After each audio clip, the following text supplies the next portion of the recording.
Welcome, movie buffs and entertainment enthusiasts, to another exciting episode of Let's Be Real. On today's show, we're going to be covering Box Office Pie 2024 Movie Edition with a real pie.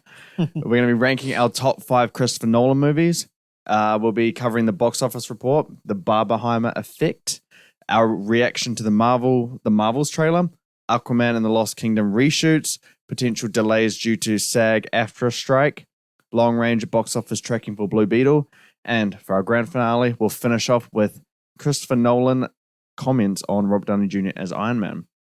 I'm your host, James, and I have the privilege, the honor, to be in the presence of Nayan. How are we doing, man? Good, mate. Good, mate. Good week? Great.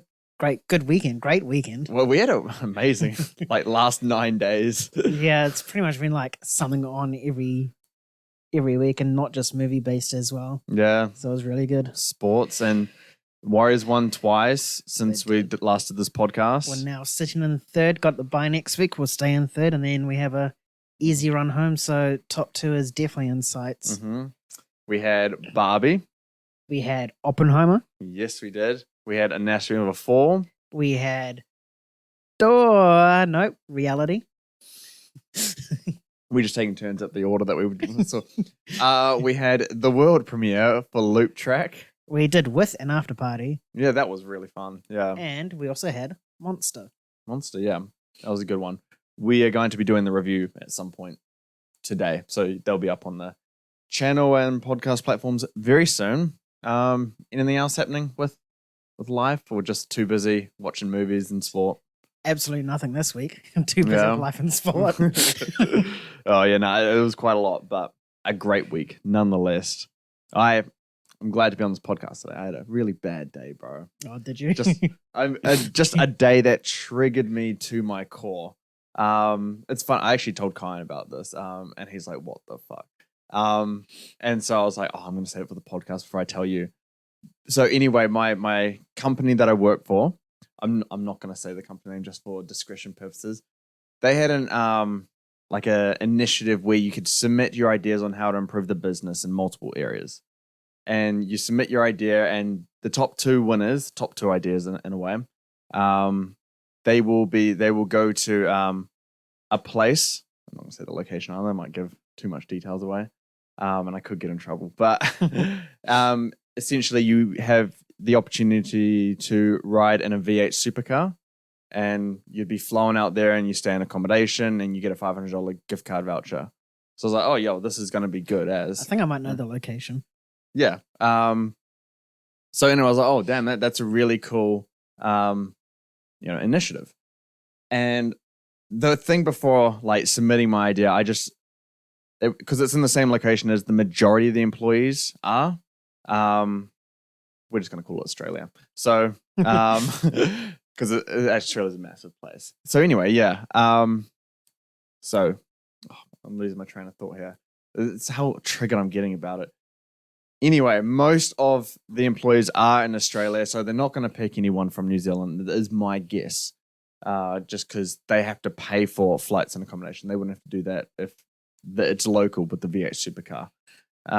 And so I wanted to test this theory. So I wrote 1,000-page thing. 1,000 page? Oh, no, not 1,000 page. 1,000 words detailing how artificial intelligence can help us.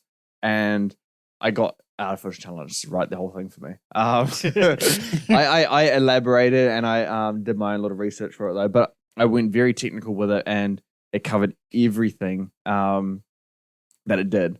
And so the management team are the ones that go through the ideas. They pick the winner. The 2 people that won are local, as predicted, and their managers. And the idea that won was about having a meeting structure in place before the meeting. So just time, people, purpose, objective, and action points. That's literally just an email. My company does that. Hey guys, we're having a meeting. This is what we're discussing. Done. Yeah, I know. It's a little 8-year-old kid's idea, in my opinion. And the next one's even worse. The next one's just it's 2 sentences. So we have a work from home policy, a hybrid work environment where employees get 2 days off per week. Sorry. But on Wednesdays, we have to be in the office. So you have that face-to-face time. You can set up meetings there and stuff like that. And so throughout the 4 days, the Monday, Tuesday, Thursday, Friday, it's always kind of mix and mash of different people and whatnot. This guy, I was going to say a very bad word then, this fucking manager writes in, maybe we should upgrade it to 2 days instead of the 1, so there's more face-to-face time for meetings. That's the idea. That was it. And I'm like, oh, no, it's just corrupt. It's just, oh, man. Oh, it gets me so heated, bro.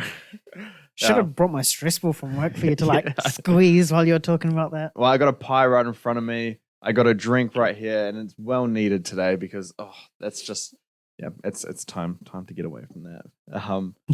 But my idea was elite, honestly. Well, it's their lost. Just had to vent that out to you right now. But anyway, we are going to dive into the action now.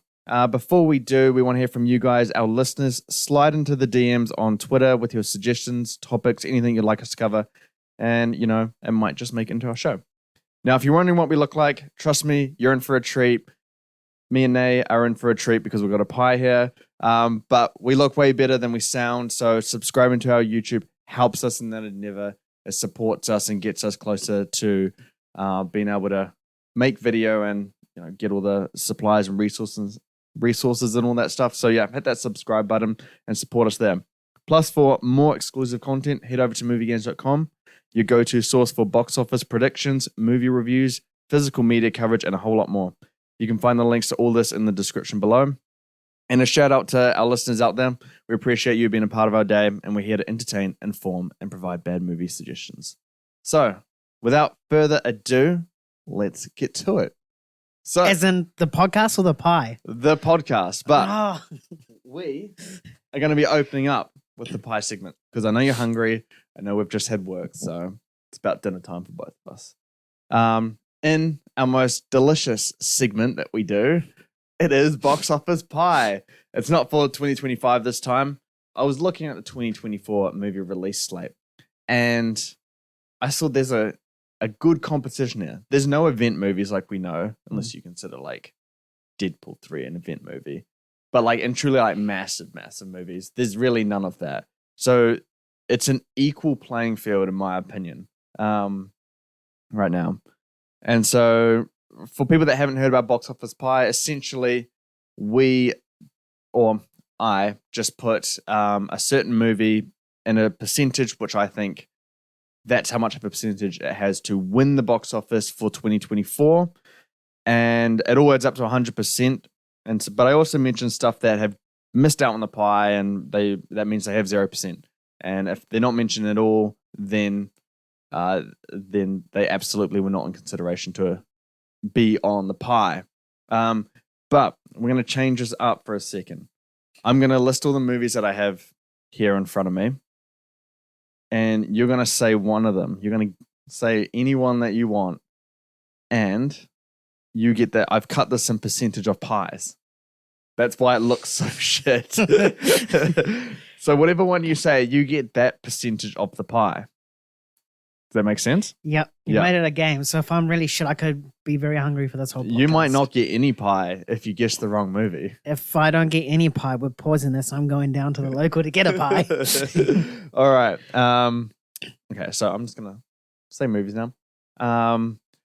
Joker, Folie à Spider-Man Beyond the Spider-Verse, Snow White, Furiosa, Kung Fu Panda 4, Mufasa, The Lion King, Despicable Me 3, Kingdom of the Planet of the Apes, Captain America, Brave New World, Mission Impossible, Dead Reckoning Part 2, Gladiator 2, Inside Out 2, Sonic the Hedgehog 3, Elio, Garfield, Thunderbolts, Snow White, Godzilla x Kong, and New Empire, Deadpool 3. Which one do you think has the highest percentage? Despicable Me. Despicable Me. You. Some pie. Yes.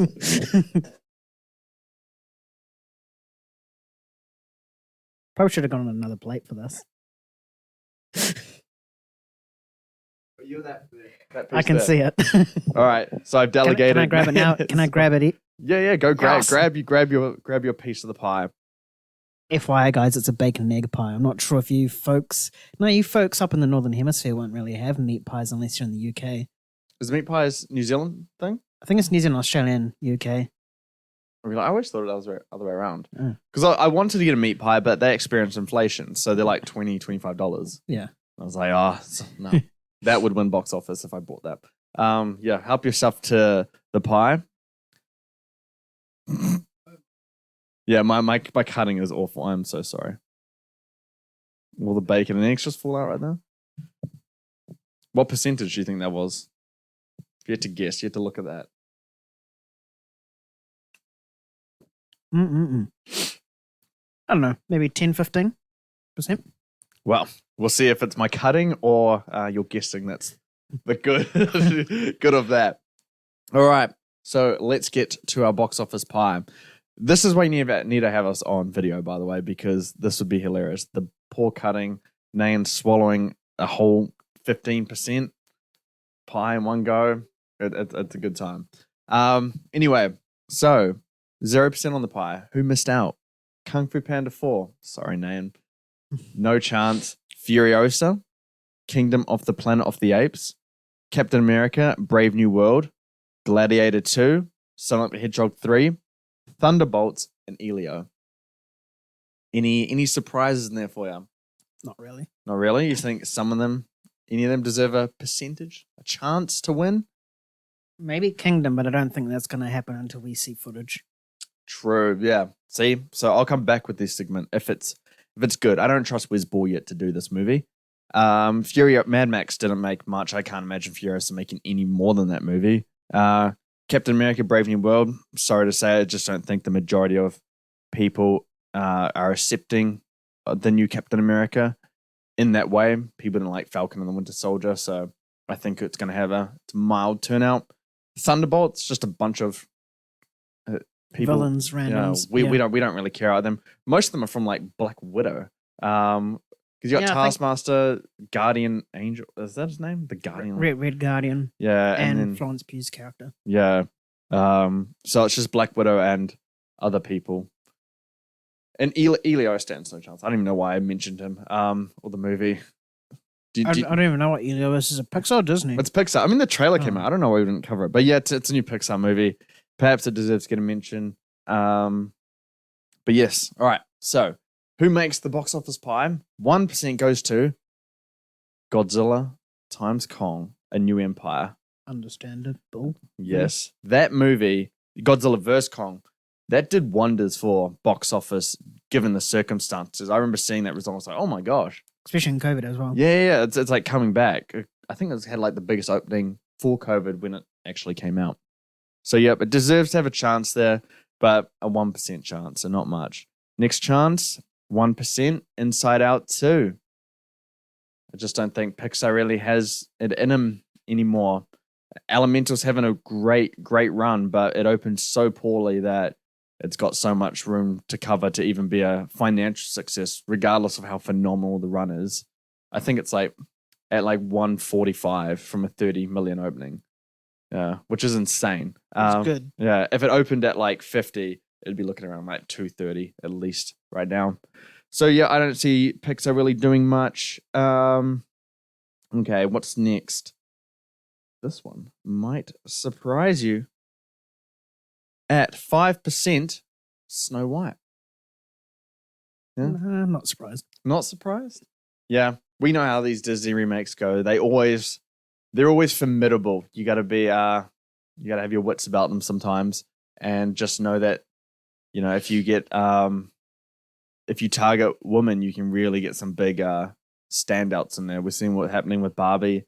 Little Mermaid did well in the US, not worldwide. So we'll see what Snow White has. Really depends on the market and the quality of the movie for it to stand a true chance. I hate to say this next one. At 9% is Garfield. I don't want to say it, but I saw what Chris Pratt did with Mario, and yeah, it's like 1.3. It's very, very high. It's like one of the highest grossing films of all time, and that movie wasn't good.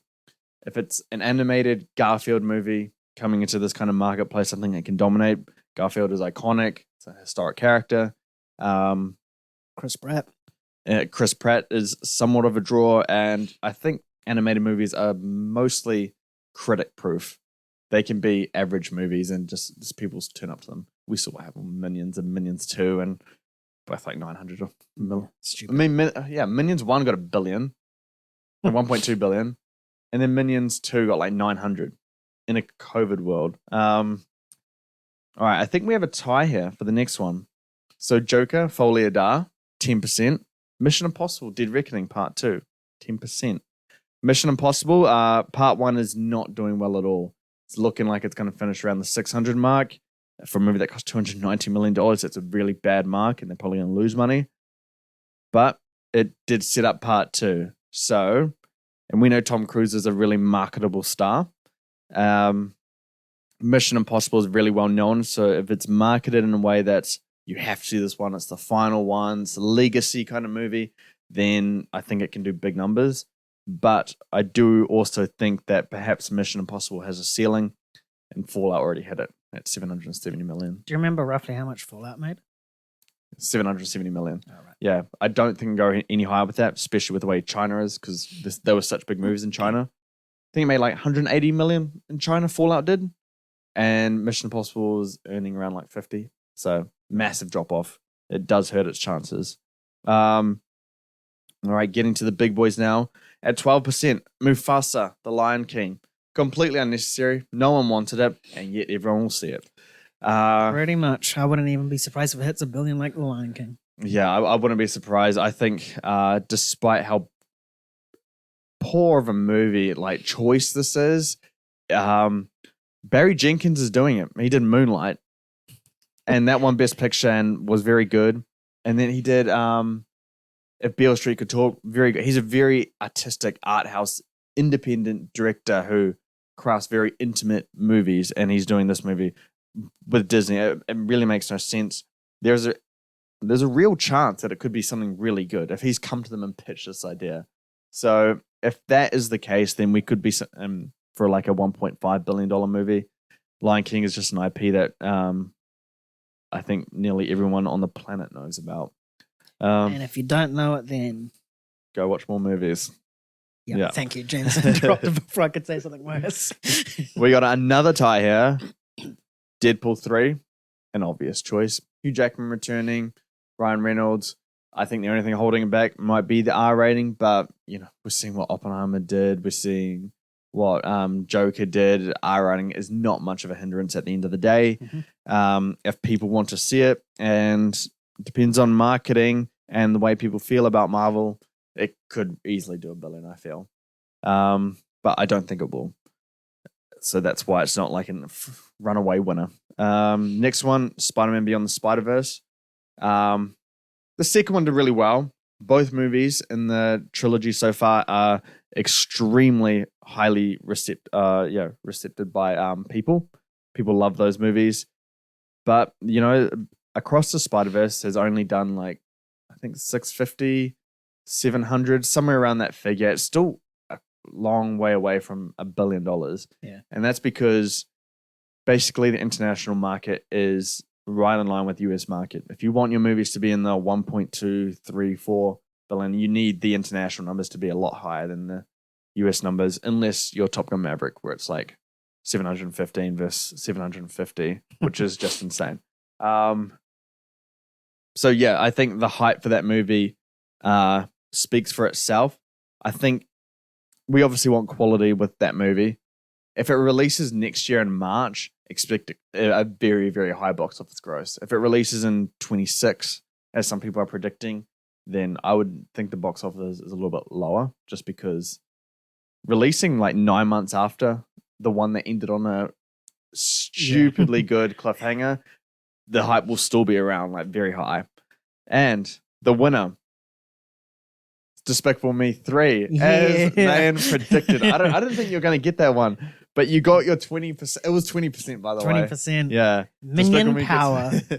Despicable Me gets 20%. Nayan eats 20%, I think, off the pie. So he got the biggest piece. He's been calculating this. He probably snuck a look at my notes to try and get the biggest piece of pie he could. But yeah, the Despicable Me franchise is just gets so much, and yeah, there's no words to describe how poor the quality of the series is, from Minions to Despicable Me 3. Just awful. But Despicable Me 1 is a classic. I love that movie. me too. Yeah. And then I don't mind Despicable Me 2. that's okay, yeah. But I think when they start doing Minions number 3 and Minions 2, it's like, oh dear. Yeah, Despicable Me 3 is awful. I wanted to walk out of that movie. It's got that like brother of Gru. Yeah, just absolute pain. Oh man, that pie is making me hungry. But yeah, I will when you get to your things. But yeah, did you think overall, what do you think about the pie? Is it accurate to what next year is shaping up to be? I think it's very accurate. I think it's quite I think we all knew that what is it? Oh, where am I looking? Oh, there. Despicable Me 3 would definitely dominate. I think the closest one that could rival it would be Mufasa, which is your second pick as well. Yeah. I mean, it's Lion King. It's fourth pick. Was it? Yeah. Your Spider-Verse and Deadpool 3. Oh yeah, I didn't see that there. Yeah. Do. Why is it not in order? Okay, anyway. Ask Excel. Fucking Excel. Yeah, I can see Deadpool 3 being that big. I think it's mainly because of Hugh Jackman. Yeah. I think if Hugh Jackman wasn't in it, I think the percentage would be probably halved, if that. Yeah, if that. You're right.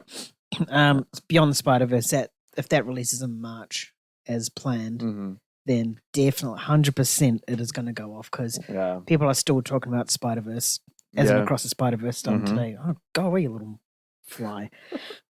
Joker, that one hit $1 billion. No one thought it would hit $1 billion. I think it's just now a property now. It's got the Joker name. You've got Lady Gaga coming in, who'll no doubt attract, the music side of her fan base and the fact that it is a musical as well. Yeah, and I have popular music with it. Yeah, it could increase, but yeah, very accurate. Yeah, thank you. It's better than my last pie, which I think you disagreed with. Yeah, because I had Fantastic Four off it, I had Superman off it, and Minecraft was second. I cannot wait to get back to that pie. That one will be good. So yes, expect more pies in the future. Doesn't have to be box office related, but yeah, if you have a pie suggestion, just flick us a message on Twitter. Both flavor and movie related. Yeah, go for it with the flavor. Sure, we'll try our best to find it. We're gonna move on now to Christopher Nolan movies. We're gonna be ranking them. We're gonna rank our top 5. Basically, this will be what we think are the best 5 Nolan movies. We'll order them, of course, in terms of quality. And then we're just going to share our list, my list, and then Nane's list. So I'll kick things off then, should I? All right. So again, this is not my personal favorites. I am trying to be as objective as possible and just determining what is the best Nolan stuff. And this was a very hard list to do, by the way. So please, if you hear it, do not come after us in the comments. Any one of these movies being number 1, I wouldn't care too much. They're all very phenomenal in my eyes. So at 5th, I got Interstellar. A great movie. The reason why I would have it at 5th and not 1 or 2 or 3, it's a little bit convoluted at times. Just being too much of a minefield, which is kind of where Tenet falls off the cliff, where it's just too confusing. Yeah. Interstellar, you can get it, but it's a mission to get there. Sometimes for against its own good, but the emotions are so powerful in that movie. Visually, it's stunning. The score is amazing. There's so much to love about that movie. 4th, got The Dark Knight. The Dark Knight. The Dark Knight is 4th for me, honestly. I love the movie. Heath Ledger has the best comic book performance I've ever seen, and I don't see that being taken away anytime soon, although people have come close in my opinion. I think this movie is a shining example of what's wrong with comic book movies today. The movie's filled with, perhaps not so much emotion, but really deep themes in it. You know, about morality, good versus evil, that kind of stuff, and it plays into, you know, all these different kind of things, and it comes together in such a extremely compelling way that resonates with me quite heavily. And I think the character writing, alongside the mystery and the chaos of the main narrative going on, I think is just absolutely incredible. Third, this one hurts me. Inception at third. You know, visually, like Interstellar, phenomenal. The score, I think, is just astounding. Probably my favorite score of all time. But yeah, it is one of the best scores in a Nolan movie. The acting altogether is really great. What it does with the main character, I think, is very good, considering it is a cast ensemble film, and I don't think it's not nearly as convoluted as something like Tenet or Interstellar. I think it's the right balance between, you know, a thought-provoking script along with, you know, a maze of mysteries that you kind of have to figure out, all that kind of stuff, and just the way they use that concept, I think, is just good. And the heist, and, you know, you got the emotion with Cillian Murphy and his dad in that movie, all kind of, it just really, really works. But I think it operates better as a technical masterpiece more than a narrative masterpiece. So second, I got Dunkirk. Dunkirk is kind of the same as what I just said about Inception in terms of being a technical masterpiece, except you add on better editing. And, you know, you got the 3 timelines there, and the way it captures those little things where you see it in the different time things that we follow, I think it builds it up into a completely powerful experience of a movie. There's not much dialogue. I think the script's really, really short, but you feel it all, and you feel the amount of like tension and horror in it. It's really brutal, and I think the movie says so much for so little words, and I think that's a really hard thing to do. And yeah, again, technical masterpiece, as Nolan does. Now they all come together, I think, for my final one, Oppenheimer. I think it's his masterpiece personally. You know, you got the kind of Nolan-esque technicals of it, you know, a larger than life score, some insane practical visual effects and all that kind of stuff. But you also got his, you know, his concept of time woven in there through, you know, parallel, you know, timelines, all culminating together at the end. You got a really haunting message there. The dialogue it's sharp, it's really dense, but it's tightly written. The performances are amazing. Cillian Murphy might be the best performance Heath Ledger. Top 3 performance in a Nolan movie. So he gets really great stuff out of the cast. Like I said in our review, I think it just fires on all cylinders. I think that's where Nolan put his writing to the test, a true test, and I think he did a really great job. It's not just covering Oppenheimer, which it does really get into the head of the character and really, you know, deconstructs who Oppenheimer is, but it also gives us a haunting glimpse of what our future could look like, and I think that's quite important and horrifying. Yeah, simultaneously in our day and age now. Yeah, what do you think of it? Oh, we'll go through it, and then we'll have the discussion on what we think of each other's list. So, can I go first? Yeah. Okay. I'm gonna eat my slice of pie. So for me, at number 5, I have Inception. Pretty much for majority, you've covered a lot of these movies, so it's gonna be quite hard to piggyback off on. But you know, the way that the storytelling happened, you know, the creativity and the idea, and then the cliffhanger ending where it was like discussed about still to today.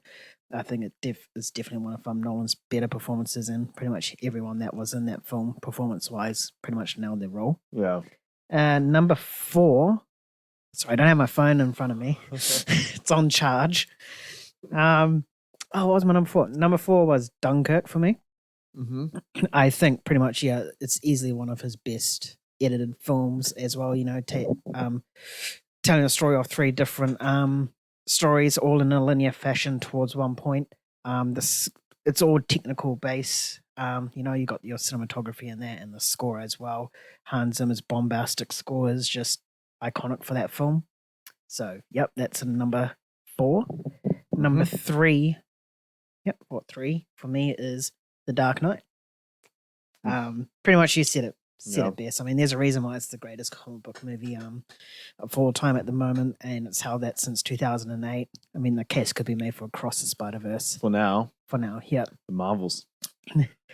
We'll get to that later. But like that film has everything. It's got a great script. It's got great performances. It has a great theme underlying to it. A lot backed with a great score and cinematography. It's not quite as cinematographic. It's not quite visually pleasing. Visually appealing, yeah. Yeah, compared to Nolan's other stuff, but there are shots in that film that is jaw dropping. Yeah. Number 2 for me is Memento. I think it was. What's that face? No, nothing. I'm thinking about something else. Sure. But the way that story played out, how it's like pretty much back to front. I think that was the first time we saw some big creativity in a Hollywood film, and I think that was where Nolan pretty much took his first little step into Hollywood, mainstream, whatnot. And forgot the guy's name, Guy Pearce. Pretty sure he's the main guy. Guy Pearce's performance in that is fantastic as well. So I definitely think it's up there in terms of one of his better films. Yeah. And a number 1, Tenet. No. Nah, it's Oppenheimer. I mean, it's only a weekend out already. And we're coming up to a week off seeing it. But I think as soon as we came out of it, we automatically said that it's easily Nolan's best. I mean, you've got everything, the way that the story's told. When you think the film's going to end, it keeps going. Yeah. And there's not really a boring moment in that film. You're like constantly engaged. The ending has you like thinking like, damn. Like this is so true, and like it's scary as well. Like it keeps you thinking. I feel similar to Inception. 10 years from now, we're still going to be thinking of the final scene in that film as well. Yeah. Then you got the visuals and the sound and everything. Cillian Murphy's performance. If there was an Oscar for this, then it'll just cement Oppenheimer as Nolan's best movie. Yeah. I mean, I don't think you're wrong. Obviously, because I put Oppenheimer at my top 1. Memento coming in there. Memento would be like, if I was to draw this out a little bit more, I'd probably be like 7th, maybe 6th. I'll probably have Batman Begins and Dark Knight Rises above it. Yeah. I don't think it doesn't have the technical side of it that his other boys do. With that movie though, it's an independent movie. It was like brought by thing at a festival or something like that. Like they got the distribution rights for it.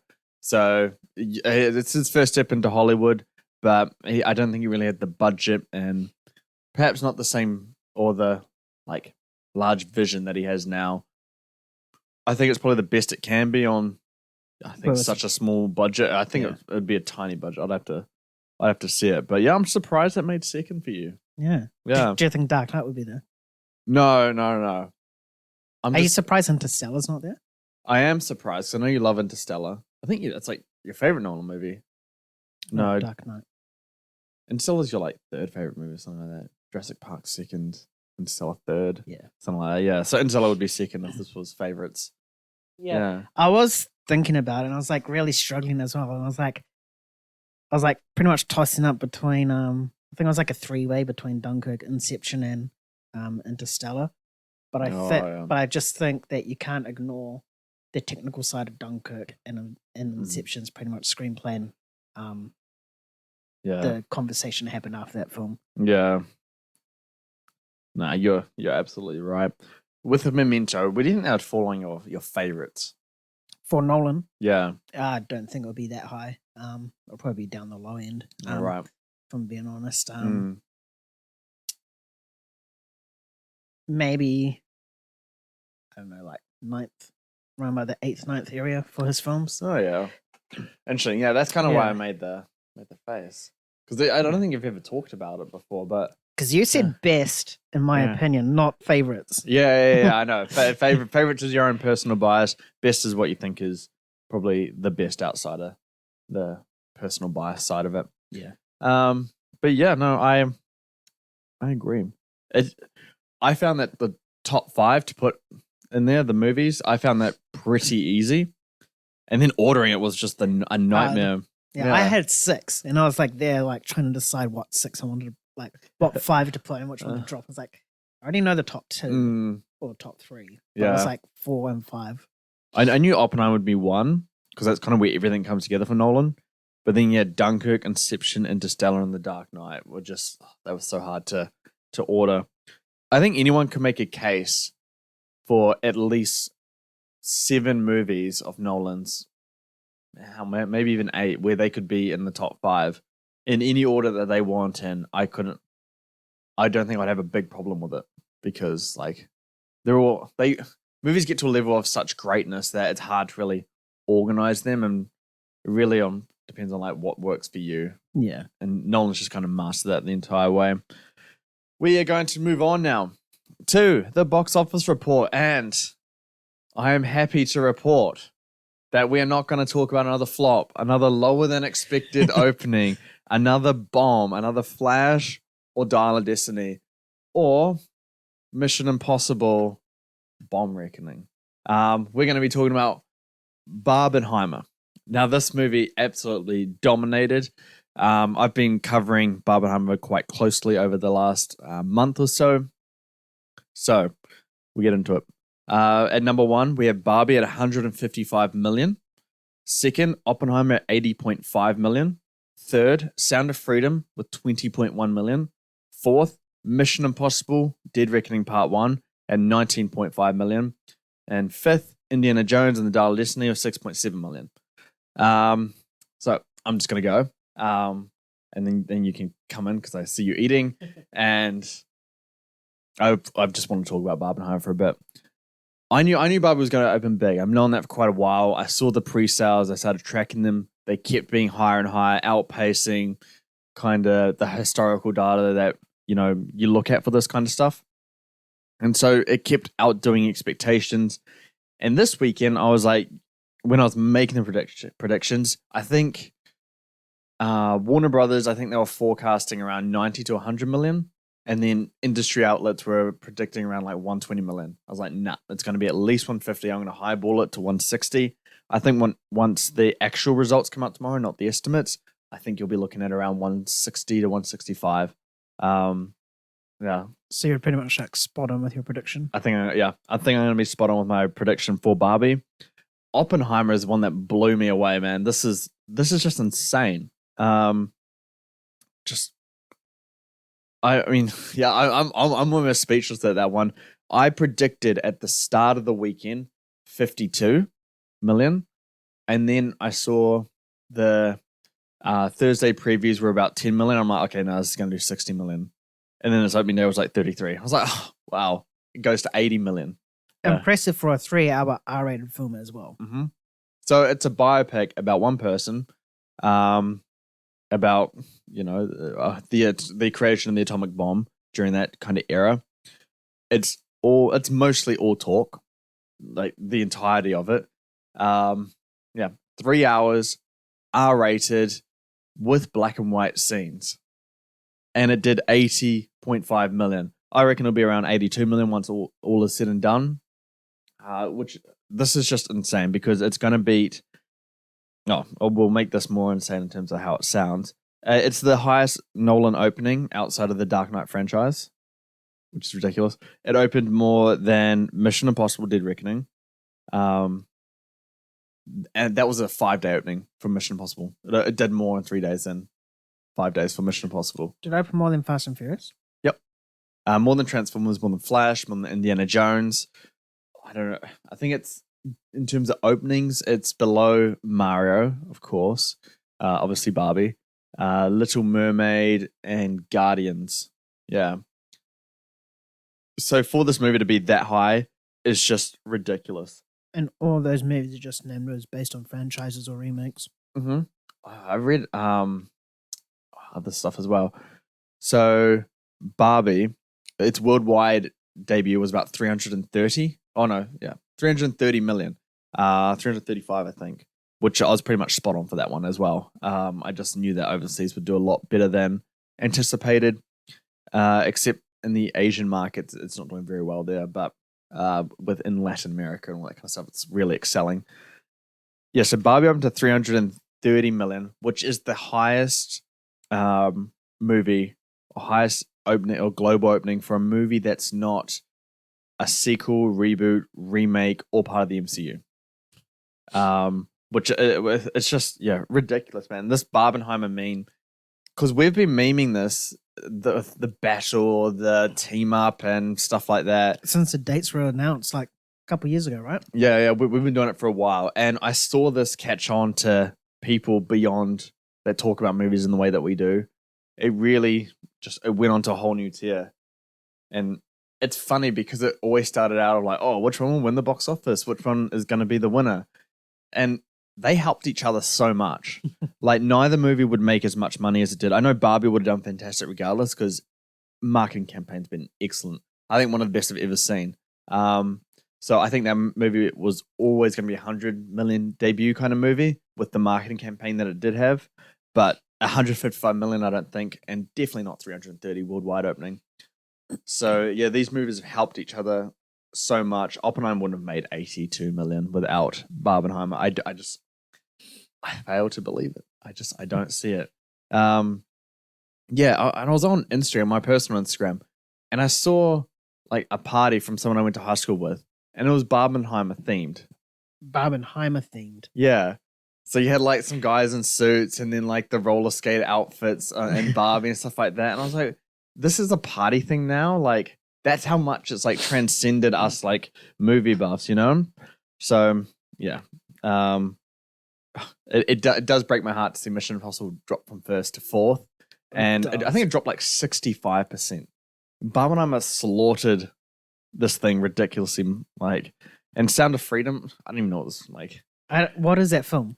Okay, I'm hearing a lot about Sound of Freedom now, and check out TikTok. People are like commenting it and stuff. Okay. I know it's a politically driven film. I'm gonna watch what I say because I know people are quite like personally invested in this movie. It's a very politically driven movie on one side of the political spectrum, and so there's a lot of like passion for it and its message. It's about human trafficking and stuff like that, but they are trying to like the marketing campaign is very, very weird. So if you go on the website for this movie, they have a scheme called Pay It Forward, and you can buy a ticket. Oh, I think I remember you telling me this. Yeah, you can buy a ticket and it just stays in like a queue, and people can come and redeem free tickets and then watch the movie. There's a lot of like conspiracy around it. Like, I've seen videos of like, oh, we booked tickets for Sound of Freedom and no one's here. The cinema's empty and stuff like that. But online it said it was sold out.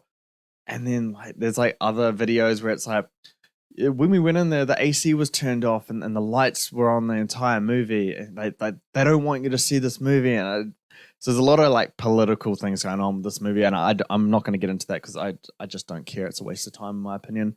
But the Pay It Forward thing, I think they've bought like 8 million tickets, and I think it doesn't represent real box office, because the way that I understand it is that you can just go and buy a ticket and no one can redeem it, or people can just redeem free tickets and not go to it. So it's not really reflective of who's going to go see it and whatnot. So yeah. So technically Mission Impossible came third. I don't know what technically. If you take away that. Yeah, it's a complicated thing. But yeah. On the TikTok, on our TikTok account, the comments are like, "Oh, Sound of Freedom," all this kind of stuff. So yeah, check that out. They're pretty funny. But yeah, what are your thoughts on such a huge debut? Oh, and I'll add, Oppenheimer worldwide, I think you got 175 million. So yeah, what are your thoughts on this? Funny how like the worldwide total is almost like Barbie's domestic. Said it's funny how like the worldwide total is almost Barbie's domestic. for Oppenheimer. Oh, right. Yes. Yeah.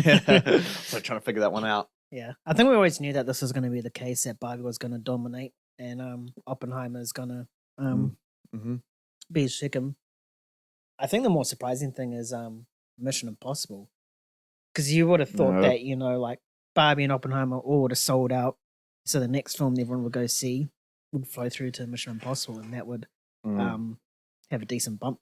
Not bump, but a sustainable drop from its first to second week. So I do feel sorry for Tom Cruise. He probably should have pushed this film forward by a couple of weeks. Yeah, I know that Paramount wanted to delay this to September, and Tom Cruise refused. I heard that.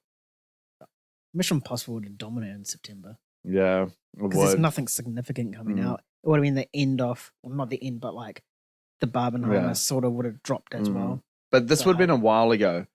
But try go back to your frame of mind at the start of the year. If you're looking at Oppenheimer, Barbie, and Mission Impossible Dead Reckoning, you would think Mission Impossible is easily going to wipe the floor with them with box office. Easily, yeah. Yeah, and then look what the Barbenheimer thing did. Yeah. Crazy, all within a span of like 7 months. A meme has helped two movies so much. I'll be interested to see what the second weekend will be. I think that'll be the real test and gauge on where we think the films are going to end up. Yeah, I can't remember if we had a discussion on an earlier podcast or on private off our drops on this, but it's going to be an interesting second week. They're going to have very light drops, I think. Yeah. I think. Do you still think it'll be 1-2 Barbie Oppenheimer? Yep, easily. If I do, because I'm going to write up my projections tomorrow. At this point in time, I would say Barbie gets about 90 million next weekend, and Oppenheimer probably around 50. Because they were just all selling out through Sunday, from what I've heard, and that it's spilled into weekdays now. Just because no one can get a seat and people need the double feature. Yeah. And they're going to go see both. And and I think, what's that? Haunted Mansion comes out this weekend. I think cinemas are going to be seeing what the performance was of all, like both Barbie and Oppenheimer, and going to be like, no, you're not going to have any premium screens. We're going to let these two go at it for ages. So I think they're going to have very lengthy runs. I would say Oppenheimer gets around 300 million. Domestically by the end of its run, probably around 700 in total million, and I'd say Barbie goes for $1 billion. That was going to be my next question. I think it will creep past $1 billion, just because I know Asia is not really into Barbie and kind of the messaging that Barbie has. I know they won't. They're just not a fan of that kind of stuff. They should have had an Asian Barbie there to boost that box office. I don't know if that would work. But I know it's been like banned in like Vietnam and stuff like that because of the like some dotted line on a map or something like that. So they're very peculiar about it, and I don't think it will get a UAE release as well. Russia, is that Russia? No, United Arab Emirates. Yeah. Because you know why. So yeah, Barbenheimer continues. We're going to be covering it all along. And be sure to check out MovieGainz.com tomorrow, because we're going to be doing projections for the next week. And like I just told you, they're going to be big. And not just tomorrow, just every day after that. And every single day. All right, we're going to move on to something not so happy right now. It's the Marvels trailer. Really started this podcast on a high. Yeah, I know. They're just getting worse and worse. Actually, I'm not wrong at all about that. But yeah, the Marvels trailer. So that dropped in the middle of the night. What do you think about that? It's going to be terrible. I mean, Captain Marvel's not that widely popular of a character in terms of the MCU. I mean, she's only had one full film, and then she showed up as a cameo in Endgame, and then 2 seconds at the end of Miss Marvel. So her property herself, Captain Marvel, is not as popular within the MCU right now. And the MCU is, without a shadow of a doubt, on a huge decline right now, just in terms of quality, visual quality, and stuff like that.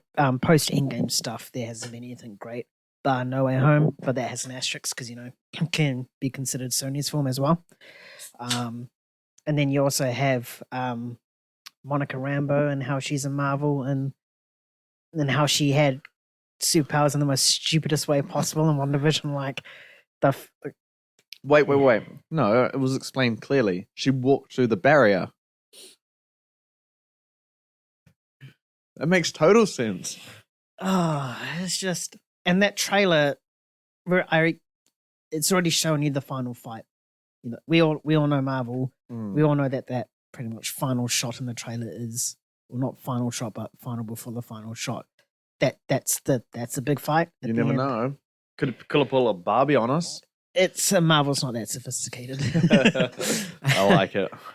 So it's pretty much like Shazam, you know, pretty much seen the whole trailer in 2 minutes. Oh, the whole film in 2 minutes. There's not really a big need to go see it. But yeah, it's gonna be a hard watch for sure. Yeah, especially if like the visual quality is going to be like that. Like what we've got recently with Marvel. Yeah, well, yeah, and DC, right? Yeah, and DC. Yeah, but I'm just targeting Marvel because it's Marvel property. So yeah, not excited. I mean, we're in phase 5 now, eh? Technically, I don't even care at this point. Just fast forward to 2025 where we can get like Fantastic Four and stuff like that. Well, because phase 4 was a kind of a nothing phase. Like no story happened, no culmination of any storyline happened. Oh, it set up the multiverse in the weakest way possible. You know, multiverse of madness. Yeah, you know, like Loki touched upon it, and then No Way Home touched upon it, and then multiverse of madness was supposed to be it. I don't want to talk about it. But yeah, no, I'm with you, man. I had this in my least anticipated, and I'm feeling pretty good about that prediction right now. Because yeah, I had no faith in this movie at all. Except for Guardians of the Galaxy 3, there hasn't been a Marvel movie that I've liked that much recently. I think they've either ranged from bad to fine. Yeah, so I don't see any reason to be excited for this. Just one thing I'm really sick of Marvel doing is they're not doing anything with character.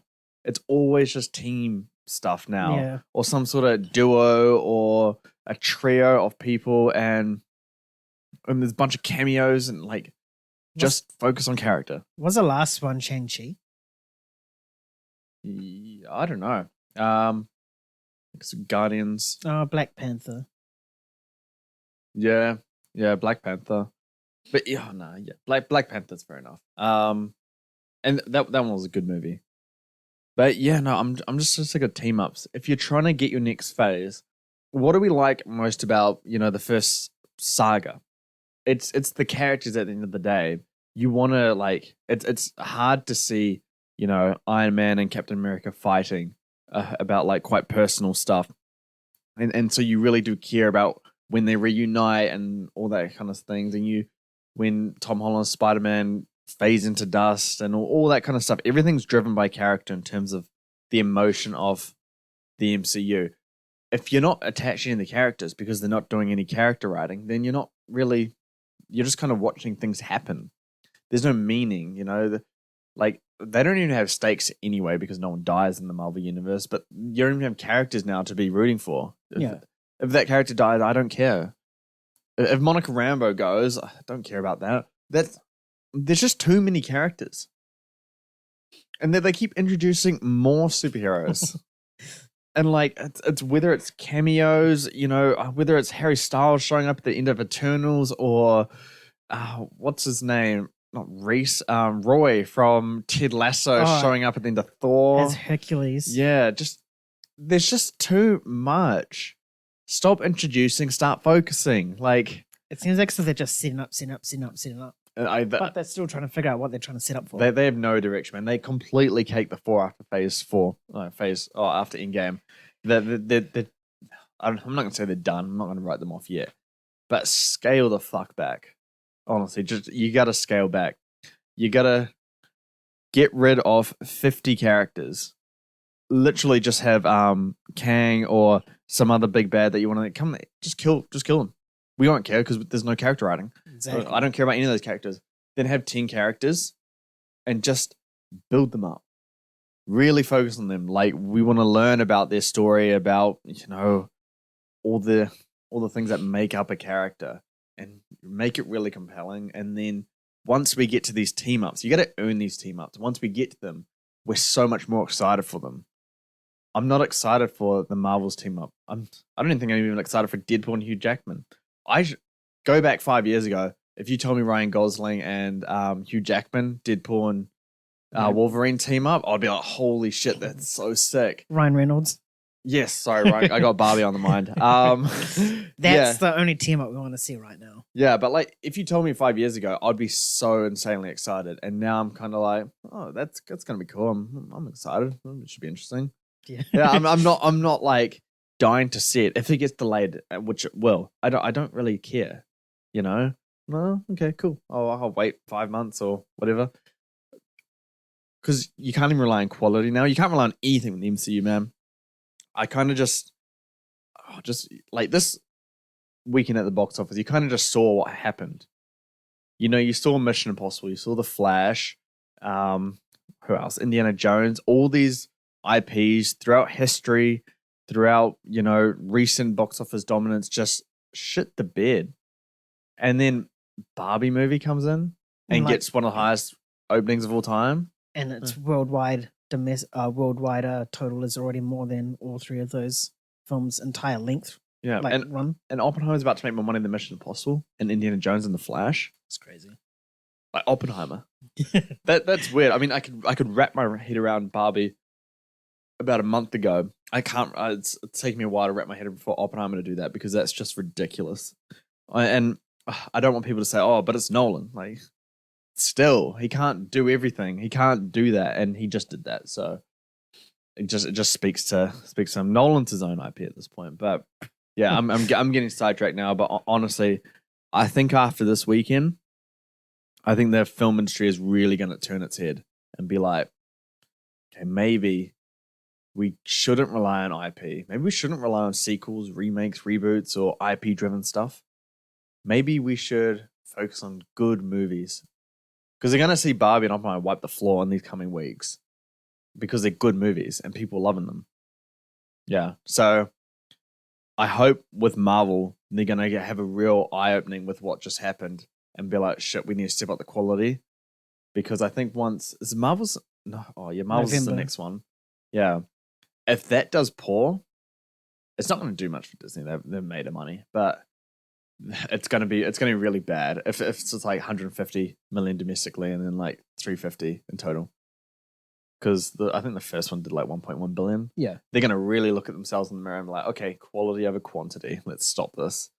Yeah, I got really invested in that rant, but Marvels. I think we're going to move on now. It's the Marvels. I hope it's good. I don't pray for any movie to be bad. I always want them to be good, but I can't. I'll be devil's advocate. I hope it's bad. Classic. Nay. All right, we'll move on to something that's bound to be just as bad, probably worse at this point. Aquaman and the Lost Kingdom. Now, this has a mountain of issues that it's baffling at this point. And what's surprising about this whole thing is that it's the same director. And Aquaman 1 is a fairly good movie. It kind of like, it appeals to everyone. It's a fun adventure flick. Yeah. And people like enjoyed it and it made a ton of money. I think it made over $1 billion. Yeah, made $1 billion. Yeah, so it was DC's first, or DCU's. Yeah, and then you get James Wan back, and you're like, okay, like they should be able to do something again, carry on the story. He knows the character, he knows the world. They can build upon that, but they just seem to be fucking around right now. And what they're doing is they're shooting their third round of reshoots, not just reshoots, but the third one of it. This is you don't really hear this very often. Positive is that it's happening in New Zealand because my mom's here. So is he gone? Yeah, he left like a couple of weeks ago. Did he? Went to unless he came back. Oh, the report's saying that the reshoots are in New Zealand. Actually, he must be back then. Oh, I don't know. Maybe it's reporting because he did like a whole farewell post to us. Oh, really? Yeah. He missed us so much that he came back. He was like, "Nah, guys, we need a reshoot. It has to be in New Zealand." Anyway. So test screenings for this movie have just been so bad. And that's what's caused all these reshoots. So Warner Brothers, they've kept retooling the entire movie and they just keep getting bad results for every test that they do. And one of them was like so bad that a studio exec got involved and demanded an entire new cut in the movie. And then that version tested even worse than the version they were testing already. And so now we arrive at the third wave of reshoots. Now, some little story tidbits for this. Michael Keaton, he did his cameo, and then they cut that, and they're like, oh, Ben Affleck, you replaced that cameo. So they've both shot their scene, and they're both cut from the film. Apparently, James Gunn and Peter Safran don't want to promise any like DCU storylines or promises that these characters are going to be in the future things. So I guess that makes sense. But yeah, the film is budgeted at $205 million prior to 3 rounds of reshoots. And yeah, we know the pain that Warner Brothers has faced with box office for the DCU this year. I mean, Shazam did 150 worldwide. Flash at like 200 million. That's so bad. I don't think I've ever seen this before. Barbie beat that in 1 week, like almost beat both those films combined. Almost, yeah. I might double check that. But yeah, what do you think about this? What should Warner Brothers do with this? It's supposed to be releasing this year, right? December this year, yeah. I haven't seen a trailer for it. What they should do is do exactly what they did to Batgirl and take that out of the vault and put this into the vault and actually show Batgirl, because that's already been shot and filmed and completed, and the test result, I can't remember why that got shelved. That was a while ago. I think it was stuff to do with tax, so they'll save more than market it for the bro, if they released Batgirl now, it would probably make more money than what Aquaman's making based on all these like negative stuff and controversy. So they might as well just do a quick swap and make a buck out of what they've already completed, and then just take the bit massive as L on Aquaman. I mean, ever since the Johnny Depp Amber Heard saga, this film always had a big L and asterisk over its head. Yeah. And then when Amber Heard lost the trial, is it win-lose? Yeah, lost the trial. That was pretty much game, set, and match for this film. Yeah. I mean, that's when all these reshoots started happening, because they wanted to have her lessen the film, and I think it's just too many ideas on how to get rid of her that it's just that they just couldn't recoup. Damn it, James is eating a pie, it's making me hungry. I'll get the pie once I finish my statement. Yeah, I think as soon as that news came out, they probably should just recasted Amber Heard with another actress and just still get the same story. Because I feel that was James Wan's original vision, and that could have been great for all we know. But because of all these reshoots, it's obviously created a domino effect, like one domino falls, which is Amber Heard, and that transferred on to the next one, to the next one, and to the next one, Yeah. And then by the time James Gunn and Peter Safran, yeah, came on, that they pretty much saw how shit this film is, and they're just like, we don't care about it, just do whatever, Yeah. And that, I wouldn't be surprised if this film was like their nail on them saying like, yep, no, we need to completely rewrite this entire universe now. Yeah. But yeah, the fact that they had 2 Batman in it and cut them both is amazing. Apparently, Michael Keaton's Batman was supposed to be like Samuel L. Jackson, as he was like a Nick Fury type character. Like recruiting, or like the not really puppet master, but like, didn't he die in the Flash? Yeah, he died multiple times. I know, but didn't he like permanently die? I don't know. I can't remember. You can't remember. I can't remember. Even though we saw it like a month ago. I know. Yeah. Well, I know that Aquaman was intended to come out before the Flash, which is why it was Michael Keaton. Yeah. And then they said no, Ben Affleck do it because Aquaman got moved after the Flash. Yeah. So it would have wouldn't have made sense. Oh man, DCU, bro. Honestly. Thank God, it's just another year of struggle, and then maybe just cancel it entirely. Because the budget might be around like 250 now. Then you got to market it, and that might be around like 100, 150. You're making a flop at this point. Yeah, and then that's 400 million combined. You need to double that at least. Triple reshoots. Yeah, and I mean that's at least 700 million worldwide to break even.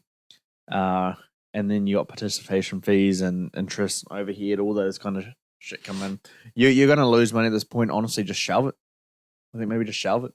Yeah, like I said, chuck in the vote with Batgirl or sort them out. Or maybe just drop it on HBO Max. You'd get a ton of people come. You'd get some subscribers, yeah, you'd get subscribers to watch that movie, and you wouldn't have to market it. Yeah. So I don't know, man. DCU is done. James Cameron, if you are listening to this, just please start fresh. I don't care. James Gunn. What did I say? James Cameron. You got Avatar in your mind. I got Avatar now, yeah. James Cameron, take over the DCU, please. No, James Gunn. Yes, please. If you are listening to this, refresh everything. I don't want Peacemaker or his buddies in there. I don't want Amanda Waller. We need an entire restart. You're going to have the stain of The Flash, Shazam 2, and Aquaman 2's failures on your hands. Oh, and Batgirl being shelved and massive backlash for that. And we're going to get to Blue Beetle's box office potential soon. And that's even more of a nail in the coffin. Mate, just actually hold off on DCU. Just wait 5 years. We all need to forget about the DC universe, honestly. Or Joker and the Batman. Build up that world. Make that a world. Make that a cinematic world. Matt Reeves' Batman. Yeah. Matt Reeves' Batman and the Joker Elseworld, whatever they're called. Combine them, make them their own thing, and then go from there, honestly. Yeah. No one has a brain over at Warner Brothers, so. I don't know what they're doing. Hey, they did Barbie, though, so I guess someone's got a brain over there. Yeah, Greta Gerwig and Noah Baumbach. Yeah, and then get the Batman in the raid-style format in prison, fighting everyone. Best movie idea of my life. All right, we're going to move on now to some more disappointing news and more news that affects Aquaman. More bad news for that movie, as if it needs it. So yeah, we all know that the SAG-AFTRA delays are going on right now. Well, not delays, just the strikes are happening, and it's going to impact movies. Production is halted on, a lot of movies coming out next year in 2025. So Luca Guadagnino, his film Challenges, featuring Zendaya, that's moved from that September release to late April release. So it shifts away from its Oscar kind of buzz as it was about to start on, I think it was debuting at the Venice Film Festival. So it's dropping out of the whole festival circuit. Dirty Dancing 2, that's been delayed from February next year to summer 2025. And now we've got another bunch of other movies that have been discussed, apparently. So Warner Brothers is looking at either pushing back Color Purple, Dune Part 2, and Aquaman and the Lost Kingdom.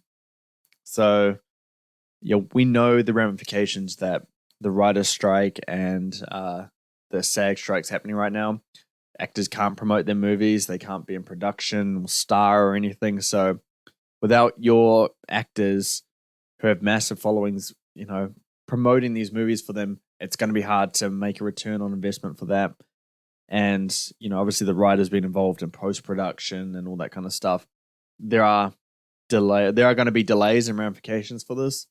What do you think should happen, particularly on the Warner Brothers side of things, with The Color Purple, Dune Part 2, and Aquaman and the Lost Kingdom? What they should do with Aquaman is put in a vault.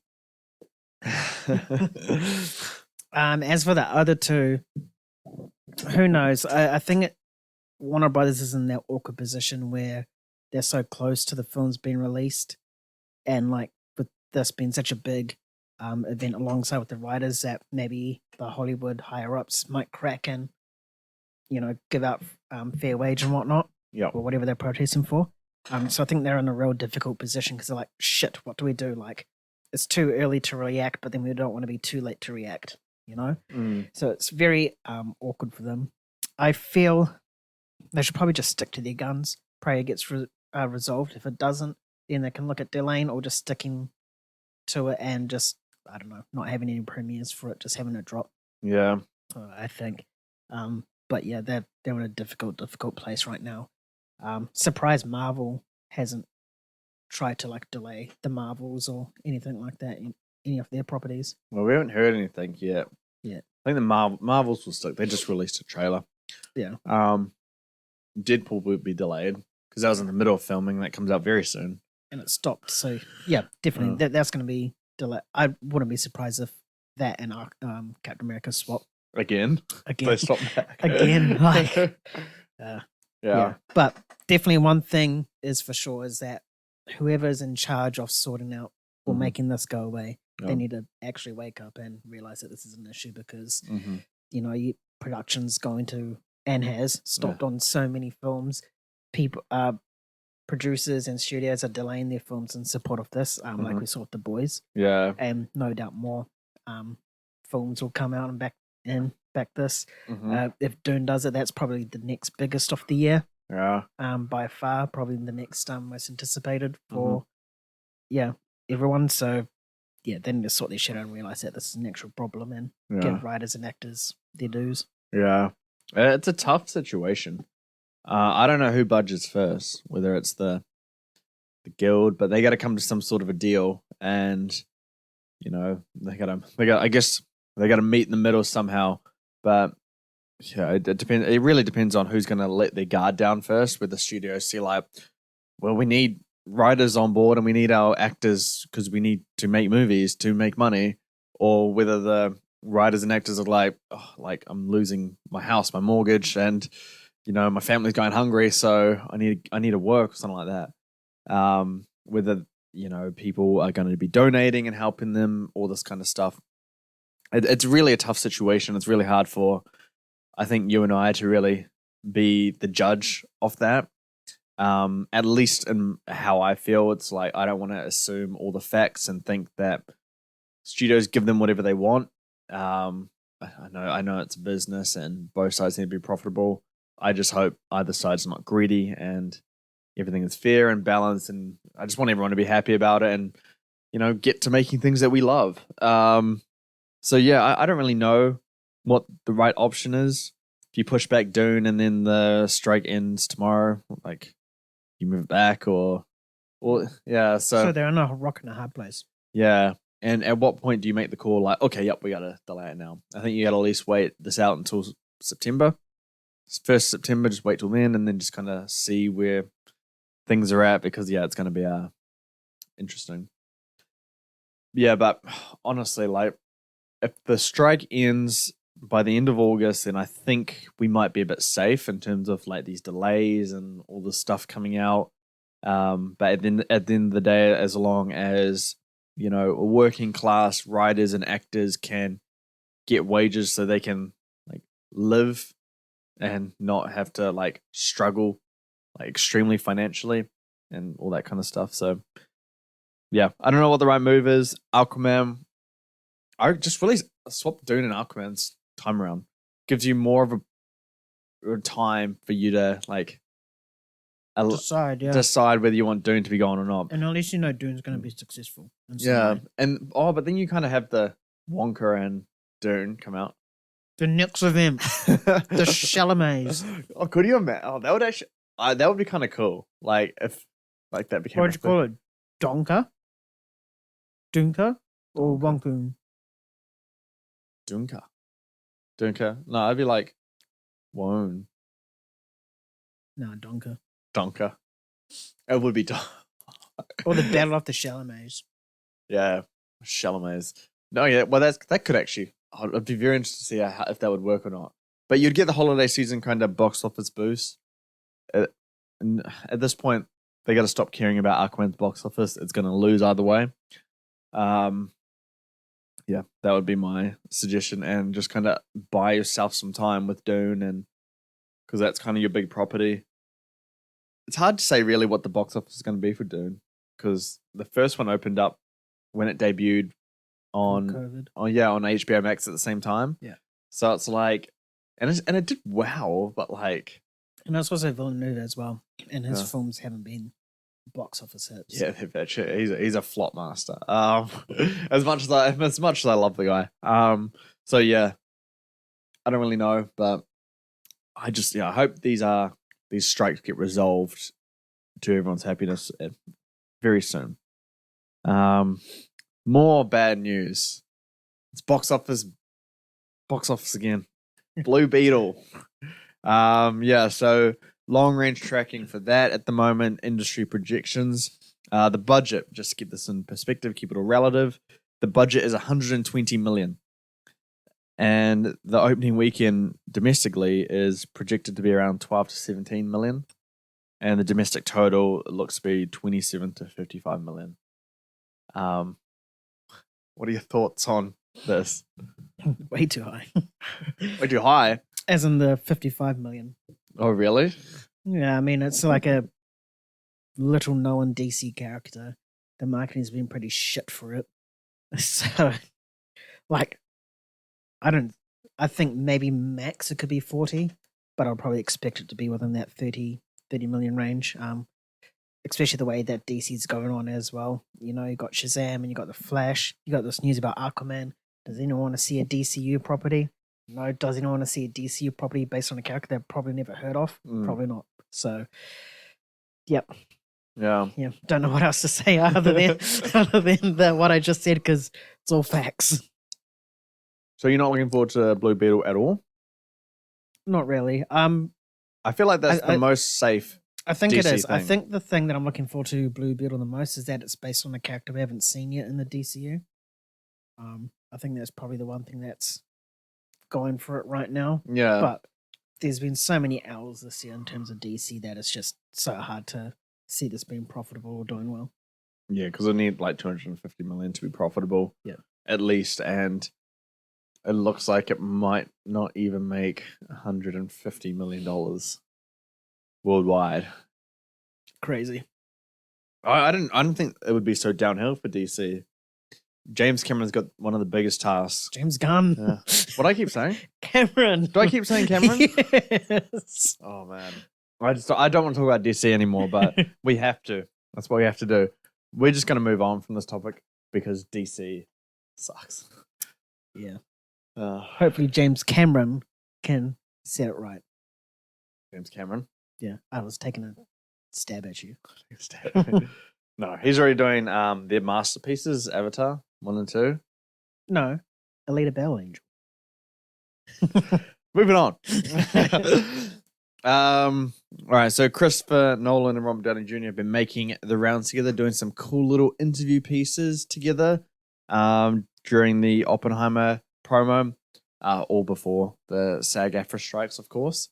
And there was a comment in there that I just wanted to touch upon.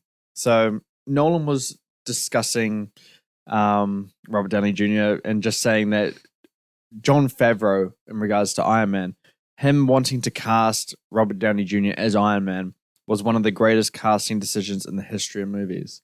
So yeah, I just kind of want to get your take on what you think about that kind of comment and if it's accurate. I think it's accurate in terms of what it's done for film nowadays, 2008 onwards. Mm-hmm. I mean, Iron Man was like pretty much the backbone, literally the spine of the MCU. You know, it lived and died with him, literally. Mm-hmm. Yeah.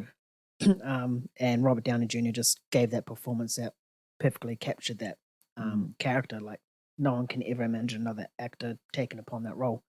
And the fact that it not only turned his career, Robert Downey Jr.'s around, it's also changed Hollywood. I mean, look at the impact Hollywood's taken since the MCU. You know, we're getting multiverse stuff, we're getting franchises, or more franchises, more team ups, more world building, somewhat sort of movies. MCU is now one of the biggest franchises ever. Yeah. Who would have thought back in 2008 that would happen? Yeah. I wouldn't say it's greatest casting in history, but definitely one of the greatest of the past 2 decades, for sure. Yeah. Interesting. Yeah. No, I agree with that. And yeah, going to your comment about significance, absolutely. In terms of like what came from that performance, it all started with Jon Favreau and Robert Downey Jr. making Iron Man. That brought the biggest franchise of all time by a long shot. Yeah.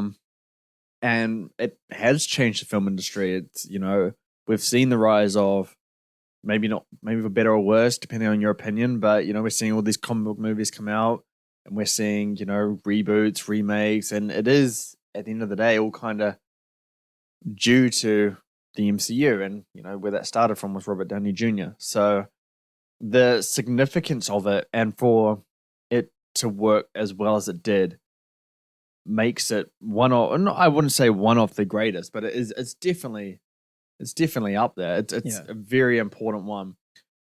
I don't know if Iron Man works with a different actor. Yeah, see, exactly. Yeah, and I'm not saying like, oh, it would flop immediately, but the person would be bad. I just don't think it would be.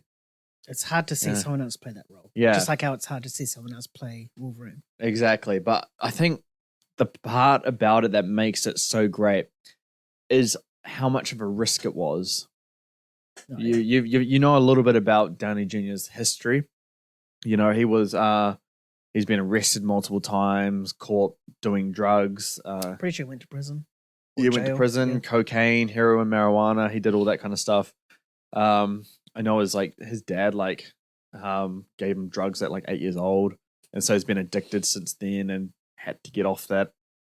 And yeah, I think I remember reading Kevin Feige saying it was extremely risky, but you know, if we didn't make that decision, I don't think we'd be here today. And I think that's true. I think without Downey Jr., I don't think the MCU is what it is. I'm not saying it's you know, better or worse, but I don't think it is close to kind of what it is today. And it's hard to say because the MCU is pretty shit right now.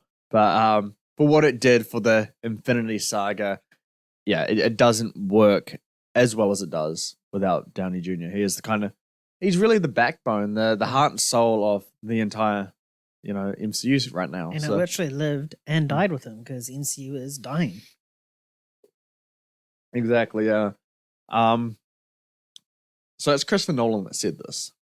And he was part of casting Heath Ledger as the Joker. Mm-hmm. Which one is the greatest casting decision in the history of movies out of those two? When you consider significance, impact, performance, all that stuff. Wish I had time to think about this. I got him. Surprise question. Because they both have their pluses, but for completely different reasons. I think just purely in a way of reshaping Hollywood would probably be Downey Jr.'s Iron Man. But in regards to more, serious look at comic book films, it'll probably be Heath Ledger and his performance as Joker. Yeah. I'm not sure if I'm not going to say that actually. Pretty much he gave a performance that no one would ever expect from a comic book film before. Like an Oscar-worthy, Oscar-winning worthy sort of performance. So, they both changed Hollywood for different reasons, but I think impact on Hollywood itself will probably be Downey Jr. and the MCU. Yeah. Because they both came out in 2008, eh? Yep. Yeah, so they kind of shaped comic book movies coming into the film industry. Pretty much, yeah. 2008 is a very, very significant year for the film industry. Headlined by both Iron Man and The Dark Knight. Yeah. Yeah. And, no, not Incredible Hulk came out in 2009. It's going to make a joke there. I thought it came out in 2008.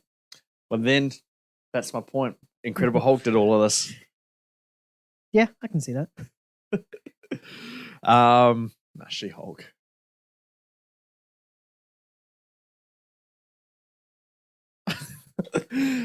All right. Well, that's going to do it for us on today's episode. We hope you enjoyed today's discussion as much as we enjoyed the pie. Thank you so much for tuning in. Your support and engagement means a lot to us. If you liked what you heard from us, follow us on your favorite podcast platform and consider giving us a rating. Stay connected with us on Twitter and YouTube as well. Before we say goodbye, we want to hear your thoughts. Did you agree with our discussion? Flick us a message at MovieGainz and share your perspective. For 4K movie reviews, box office analysis, and award season coverage, visit MovieGainz.com. Sign up for our weekly email newsletter to stay up to date.